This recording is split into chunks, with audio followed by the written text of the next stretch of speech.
You can call me Laura. I'm here to tell you a story if you like. You found one of my Patchwork Fairy Tales. This is the one with the heirs, the trials, and the valiant ladies.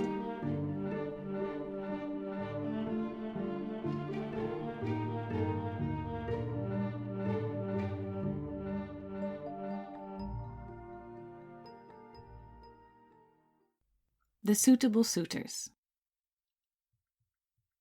There once was a king who was married to a woman that he had loved since the first time he had heard her speak. She was truly the queen of his heart as well as the country, and the king told everyone who wanted to listen that she was the most wonderful person in the whole world. This became a problem for him, however, when she gave birth to their first child, a lovely baby boy, that to the king was, of course, just as wonderful as his wife. "Well," said the king, "clearly this is the most wonderful child, and you are the most wonderful wife." This was a very good thought, but it caused a further problem when the queen gave birth to their second child, another darling little boy, which, of course, to the king, was also the most wonderful child in the world. "Now what do you say?" laughed his wife. "That I have the most wonderful family in the world," cried the king, and everyone he spoke with had to admit it was so. Of course they all did. He was the king after all, although you and I can both be sure that many mothers and fathers secretly thought something else. Still, the king was a very happy man with his lovely wife and his two lovely children. He boldly declared that they were both the prettiest, kindest, and most talented children in the whole world. When they grew a little older, it did become clear that they had been mistaken in thinking that they had two sons, because their first child turned out to be a daughter after all. But all this did was to allow the king to loudly proclaim that his palace now boasted the most wonderful prince and the most wonderful princess in the whole wide world, and luckily the whole court and all the people of the land readily agreed with him. When they grew up, it turned out that the father's pride was quite justified, for both the princess and the prince grew up to be kind, intelligent, talented, and beautiful to boot. Truly, they loved and were loved alike, and that is not where the similarity ceased. Because if the princess was as lovely as the longest day, with the softest warm brown skin and the deepest shining brown eyes, her brother was just such another. Their voices too, for the longest time, were so alike that there was not one courtier who had not at one point mistaken one for the other. Of course their parents found this wholly preposterous. After all, they could tell their children apart, because what the princess wrinkled her nose at would make the prince laugh, and what the prince shuddered to think of, the princess could manage very well. But then the courtiers would point out that when the prince in turn wrinkled his nose, or the princess happened to shudder, they did it in so exactly the same way that there was no telling them apart all over again. Still, complicated as this may be, it was not actually a problem in any way, because both the princess and the prince loved each other, their parents, and their country, and rarely made any trouble at court. This was more than any of the surrounding kingdoms could say, and therefore everyone was very proud of their two accomplished royal children. Their parents most of all, of course, and the king never backed down on his claim that he, above all others, had the most wonderful family in the world. But even though this did not change, the years did pass, and other things changed, until there came a bright, sunny morning when the king woke up and felt very tired. He got up, and that day he watched his beloved queen carefully, and saw that she was tired too. He spoke with his wife, and they agreed amongst themselves that something had to be done. They had ruled the kingdom side by side for so long, but now they longed for some peace and quiet of their own. The king sat down on his throne and sighed deeply. He considered his options. Well, there was only one option, actually. One of his children would have to take the throne. It was the only way he and his wife could retire. Despite the fact that those of royal blood are usually quite prepared to become kings and queens, the king felt a little apprehensive for his beloved children. Ruling a country was no small task. It was not a job to be taken on lightly, and as so many parents, he still often thought of his grown-up children as the little sprites they once were. So, after a great deal of thought, the king called for his daughter and son, and when they both stood before him, he said, "Children, your mother and I are growing weary of ruling. I long to be the old king instead of just the king. But that means that one of you shall have to take the throne." The two siblings nodded and exchanged a look of relief. They had thought for some time now that the burden of ruling weighed too heavily on their dear father and mother, but children do not like to tell their parents they are losing strength, and therefore they had never spoken of it. "I am glad that you were already somewhat prepared for this change," the king said happily. "But which one of you would like to take the throne?" "I would, father," both princess and prince answered in unison, and they smiled broadly. Even now, with both of them quite grown up, their voices still sounded so alike that blended together like this, they seemed to be speaking in one voice.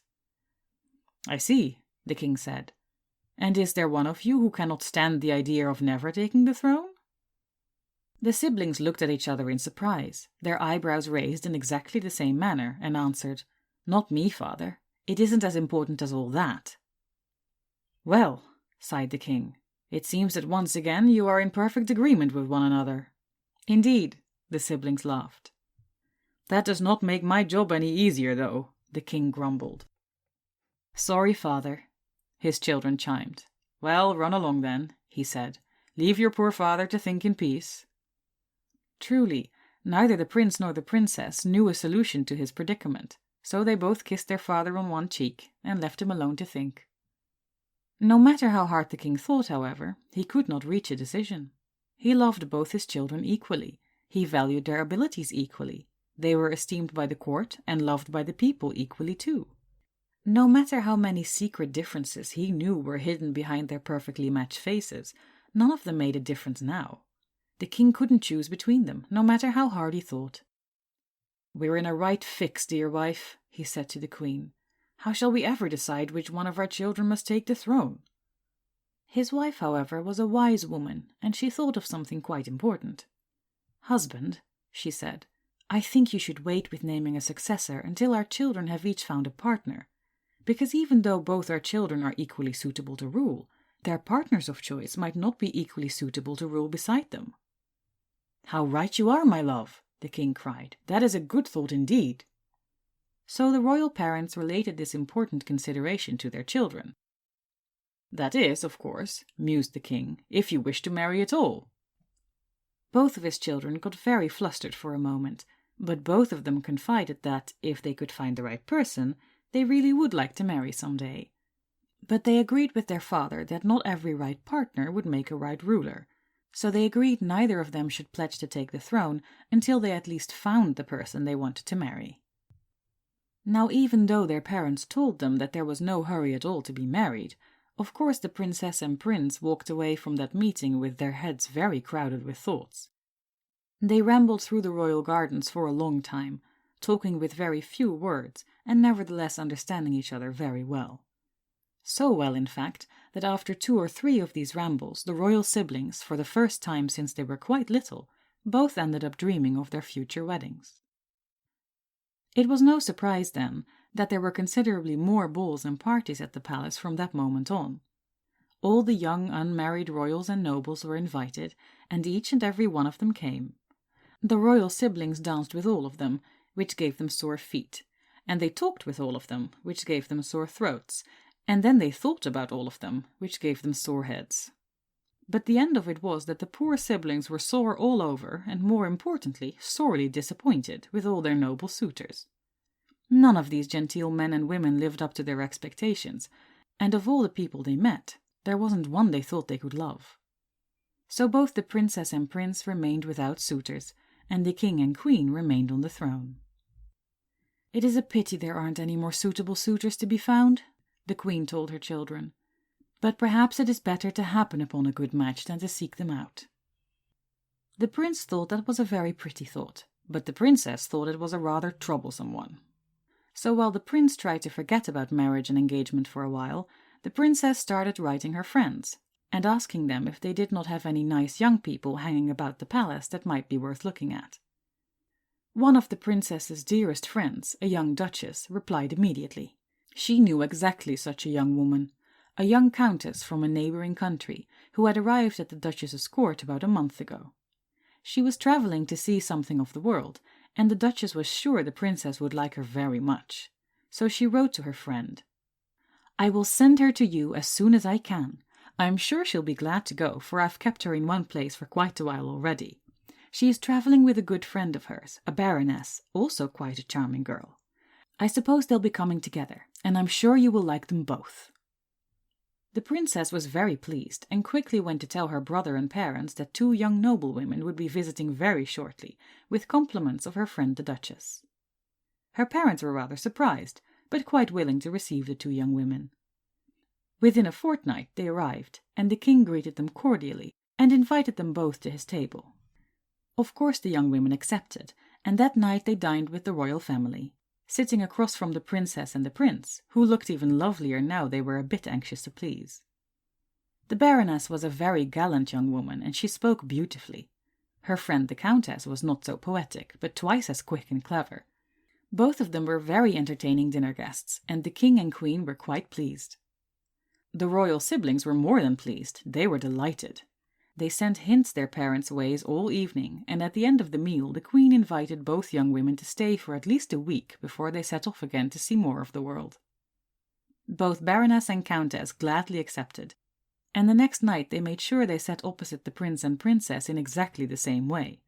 The royal siblings smiled a lot, and the baroness and the countess grinned a lot, and even if the king and queen didn't notice anything yet, the servants certainly did.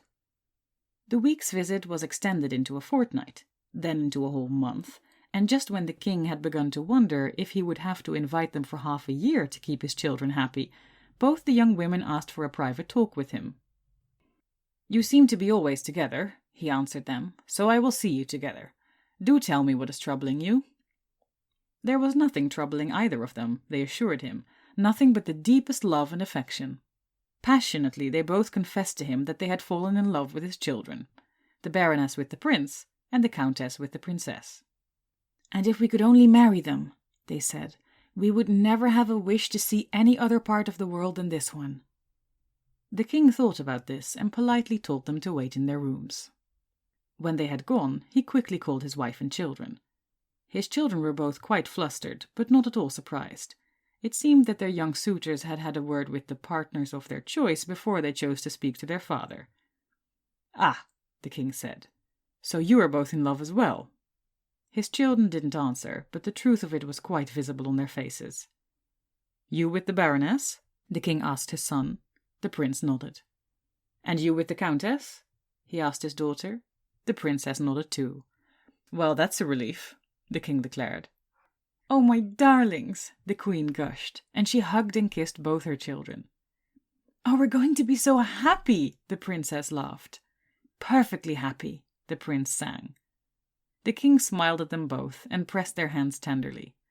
"Then we will be very happy too," he said. Because all the king and queen wanted was to see their children well loved and well contented, and now it truly seemed like they both would be. But the king and queen also knew that passionate love does not always lead to steady love, and that a pleasant personality does not always guarantee a good character. "We have to find a way to test them," the king said. "I want to know for sure if they are suitable for my children, and suitable for the throne." The queen agreed, and at length their children agreed too, because you could never be too sure. But what kind of test could possibly show exactly what kind of people the countess and baroness were? "First of all," the queen said, "we should tell them they must wait for our decision. If they are not offended and are willing to wait, that is already a good sign." "I would not marry a woman that would not wait for me," the princess agreed. "Neither would I," the prince nodded. "That is settled then," the king said, "and I think I have thought of a second test that might give us some valuable insights." He told his wife and children of his plan, and they all thought it was a very good plan indeed. So the king called the baroness and the countess with him and told them, "My children seem to have taken a liking to you, but my wife and I need some time to decide. We ask you to be patient for a few more days." "Of course, your majesty," the young women replied. They knew very well they were asking a lot, and both of them were quite prepared to wait even for a year if it meant they could marry the choice of their heart. The royal siblings were very pleased with this, and by the time the few days were over, so was the king. He called the young women to him once more and said, "Your love for my children is as plain as their love for you. So if you can prove that you are worthy, you shall all have my blessing." The young women straightened their backs and held their heads high. It was possible they knew what was expected of them because they were noblewomen, Or perhaps their beloveds had dropped a hint or two during the few stolen moments alone in each other's company, because they both readily proclaimed, "Give us any test you wish, your majesty, and we shall undertake it." "Very good," the king nodded. "Then listen. Not far from the castle lies a haunted abbey that none of my subjects dare to approach. You must each spend one night there to see what comes to pass. Make sure you do not fall asleep, and remember that it is a holy place." Neither the Baroness nor the Countess were afraid. They were young, and nothing in life had yet beaten them down. "One night alone seems but a low price for a lifetime of happiness," the Baroness said. "I will gladly spend the night with ghosts if that means I can spend the rest of all my nights with my love," the Countess said. Both of them were so eager to prove their worth that they had to toss a coin to decide who would go first.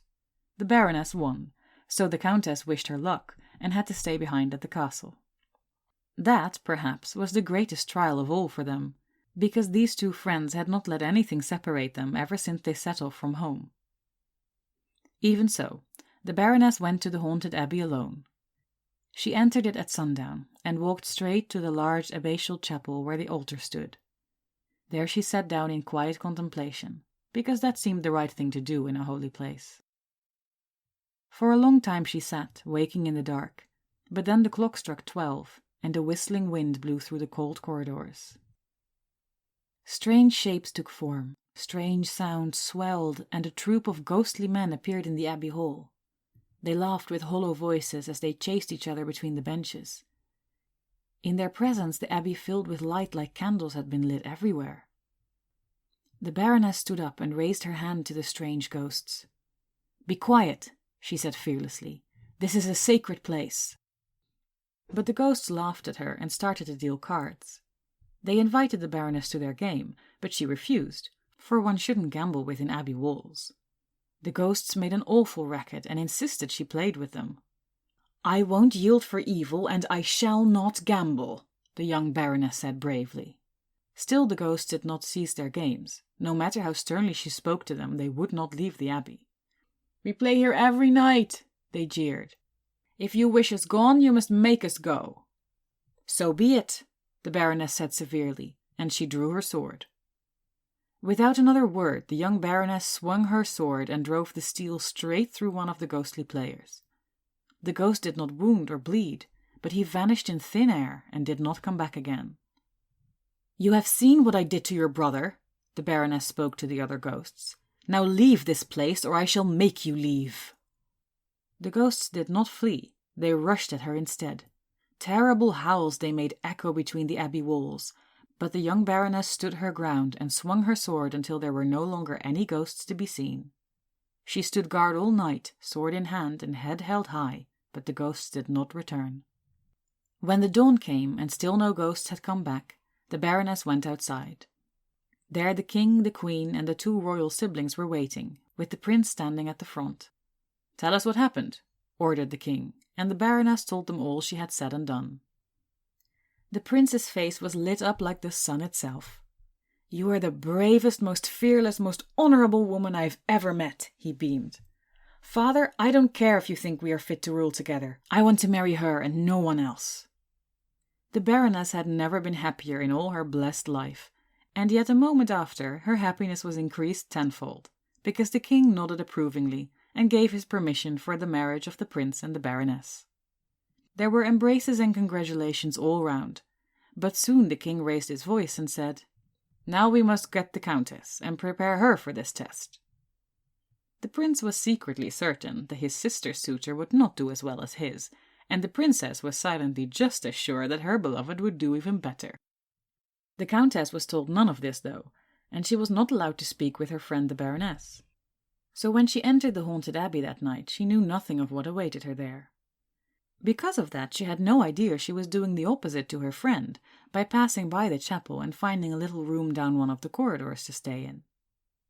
Once she had chosen her spot, however, she too sat down quietly, preparing to stay awake the whole night. It was very quiet and dark around her, so when she began to hear voices in the distance, the young Countess at first thought she had been dreaming. But her eyes were still wide open, and the noise only grew louder.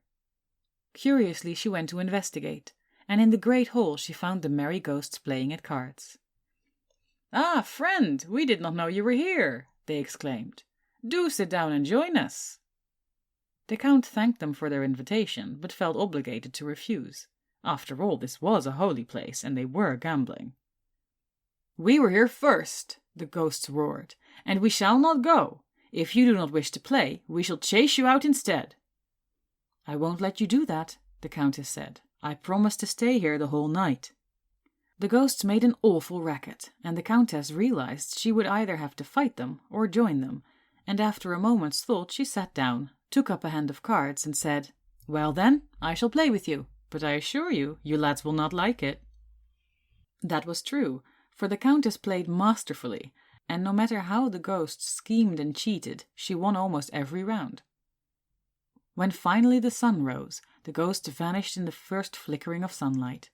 Their cards dissolved on the flagstones, as did all their playing money, but in front of the Countess, who was now left alone, still lay the stack of golden coins. After all, she had won them fair and square. The Countess picked up the coins and went outside, where the King, the Queen, and the two royal siblings were waiting, the Princess in front. "Tell us what happened," the King demanded once again. The Countess told them of the ghosts and their card games, and then she took out the golden coins. "I did not want to kill any creature on holy ground," she said, "so I joined them, and these are my winnings." The Princess beamed with joy and turned from the Countess to her family and back again. "Oh, you are the cleverest!" she cried.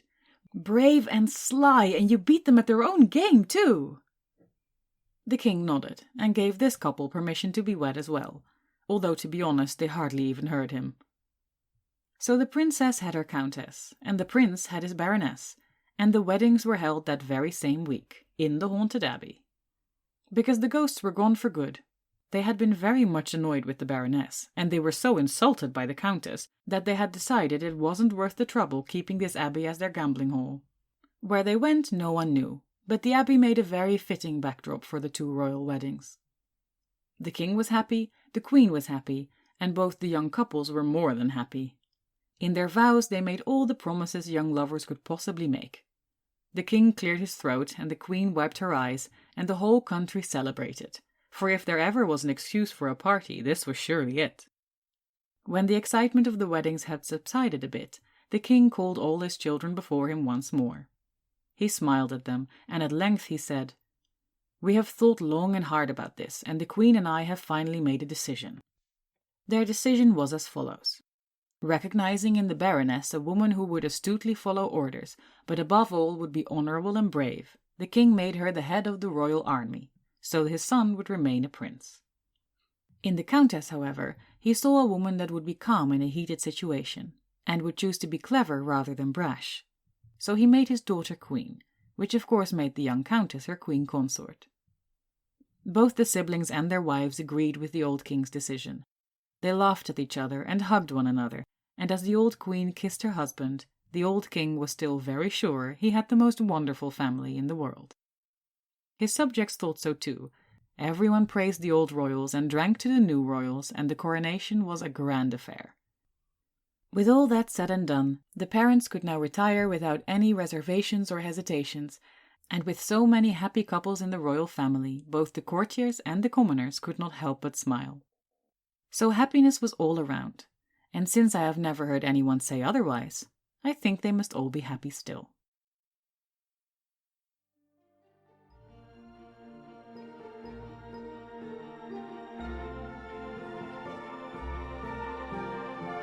And with that last word stitching up the very last sentence, this story has its proper end. Thank you so much for listening. Lovely of you to stop by. If you want to listen to more of these, or find out about my other projects, check out patchworkfairytales.wordpress.com. You can also find me at laurasimonsdaughter.tumblr.com, which is full of folklore and urban fantasy. There's another tale to tell some other Wednesday, but until then, respect frogs, keep an eye out for mermaids, and be safe.